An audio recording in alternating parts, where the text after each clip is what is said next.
Dr. David Seaman has been writing about chronic inflammation for 25 years. He wrote the first published scientific article about how diet can induce inflammation and promote pain.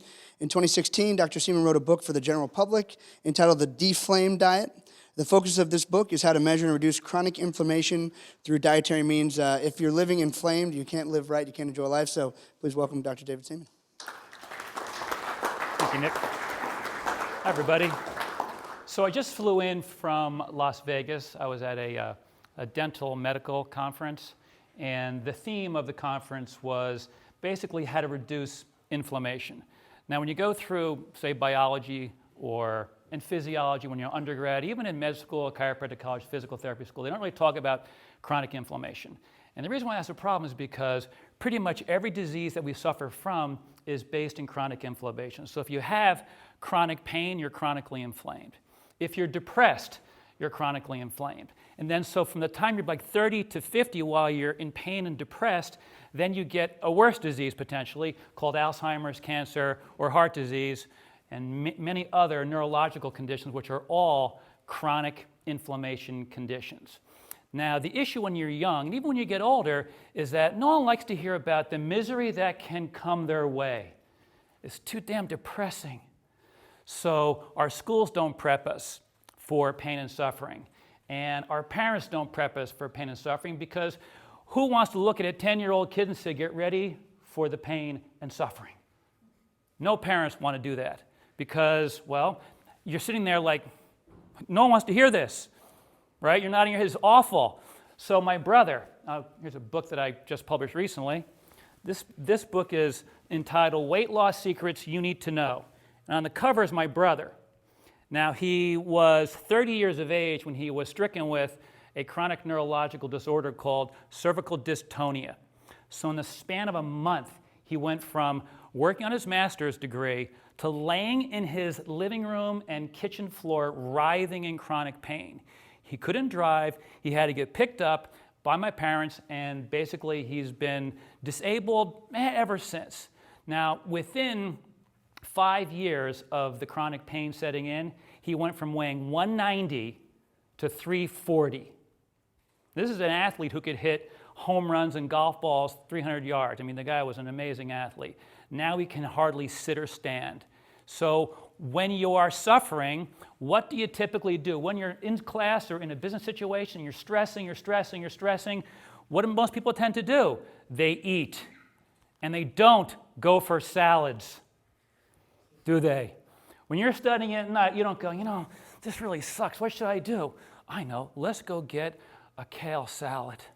That'll take the edge off, right? What do you go for? Pizza, donuts, M&Ms, whatever, right? That's what he did. So he would eat in the middle of the night and a pizza with all kinds of stuff on it, and he went from 190 to 340. And then he finally shook himself out of it, and within 1 year, he went from 340 back to 170, which is him right here. And he's been that way since 2007. And the reason why is because he is very mindful about all of his behaviors. And he wasn't that mindful before. He knew what to do, but the problem is that when you get blasted with a brutal stressor, it basically is like you get cold-cocked and you get knocked out and you don't know what you're doing and you're freaked out, and then years go by. So it took him 4 years, 5 years to gain the weight, a year to get it off, and about 3 or 4 more years to get his head right so he can keep himself on track. And now he wrote a book about it, and so he turned this brutal event, which initially was a failure in his mind, to something that's quite successful. So that's a situation where the suffering descends upon you sort of like without expectation. And all you have at that point are your habits. And so it's really important to develop good habits when you're in your 20s, because you don't know what's coming when you hit 30 and 40 and beyond. So another example, when I was flying back from Vegas and when I was there and elsewhere, people will say, what do you do? And I say, okay, I'll tell you, because then the questions start. Well, I do this inflammation thing and blah, blah, blah. So this guy tells me, 60 years of age. Now, I'm 58 and a half, so I'm looking at this guy going, man, I don't want to be that guy. 60 years of age, he became chronically disabled when he was 58. And so he said, he's riddled with arthritic pain. He uses his hands for his work, and he had to retire because he couldn't work anymore. He wasn't planning on, what I'm going to do? I'm going to get a good job, make a lot of money, and be disabled when I'm 60. Because no one plans for that. We do it, we pursue it sort of by mistake, basically. And we don't know we're doing it, and as aging takes place. And by the way, scientists refer to aging as with the term inflammaging. Yeah, so you want to be anti-inflammaging, not pro-inflammaging. So the guy asked me, he goes, what should I do? So I said to him, I go, well, you're 60. Remember when you were a senior in college? He goes, yeah. I go, what'd you weigh back then? He's like, because he was about 50 pounds heavier.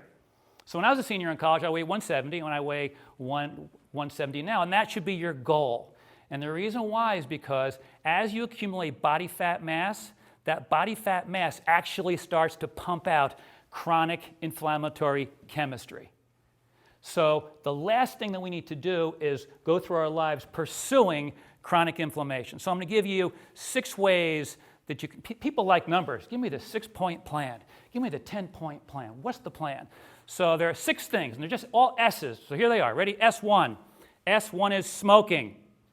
You should write these down, by the way, if you can write, because I'm saying, seriously, you should. Trust me, you don't want to be my brother at age 30. Not a good thing. So smoking, sleeping, stress, sedentary, sitting too much, sedentary living. And then SAD stands for Standard American Diet. Now, I call the Standard American Diet basically a diet that is, it's dietary crack is what it really is. Sugar, flour, refined oils. Everybody loves that stuff, and that's what you grab for when you're stressed out. So you call it dietary crack, and when you drive up to a fast food establishment, I refer to that as a drive-by self-shooting.